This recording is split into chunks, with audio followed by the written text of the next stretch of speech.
Nabulabog ang isinagawang special election sa isang bayan sa Lanao del Sur noong Sabado.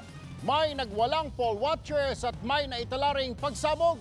Baksyon si Kim Son.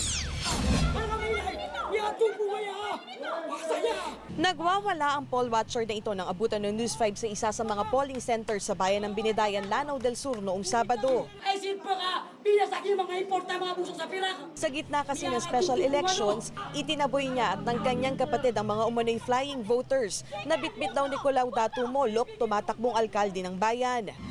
Ewan ko ba kung bakit sila pinadala dito just for 4,500 pesos? Mga stupid!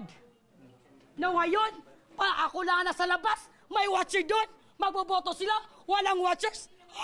Is that a fair, Ilano? May transparency ba dyan? That's stupid! Maging ang mga sundalong umawat at ang news team napagbalingan. Excuse me, I have the right na hindi ako ma-video. Please lang po. Please lang. Giit naman ang kabilang partido, registered voters ang mga hinarang na botante. Ilang saglit pa, nabulabog ang lugar ng pagsabog. Agad pumosisyon ng militar. Nang humupa ang tensyon, muling itinuloy ang botohan. Pero nang muling pumila ang mga botante, nagwala ulit ang magkapatid na poll watcher. Pwede ba sila binayaran yung boto nila, maghintay sila. Ipaboto muna yung totoong native ng Binidayan na nakatira dito and that's it. Thank you. Ang nasa batas is kung sino nakapila dyan, basta orderly, paputuhin natin. Yun na yun. Kabilang sa pumila ang lolang ito. Binigyan ko ni Mayor, 2,500. Binigyan kayo ng 2,500? Para saan daw po yun?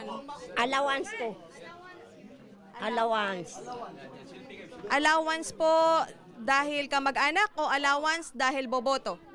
Pagpamangkin ko ni Senior. Sa huli, tumanggi na ang mga nakapilang bumoto. Kaya sa higit 700 rehistradong botante, nasa 600 lang ang nakaboto. Nang dadalhin na sa Kapitolyo sa Marawi ang vote counting machines, isa na namang pagsabog ang narinig. Hinarang din ng mga supporter ang pagsakay ng VCM sa mga truck.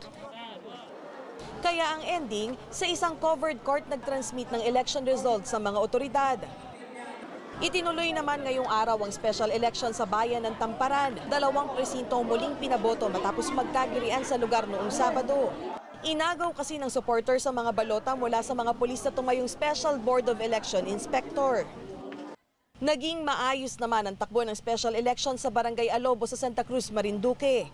Idineklara ang failure of elections doon matapos maligaw sa lugar ang mga balota para sa Sarangani. Pero kalahati lang ng mahigit 600 botante ang nakaboto. Nagkaproblema rin sa transmission kaya madaling araw na nang maiproklama ang mga nanalong opisyal sa lalawigan.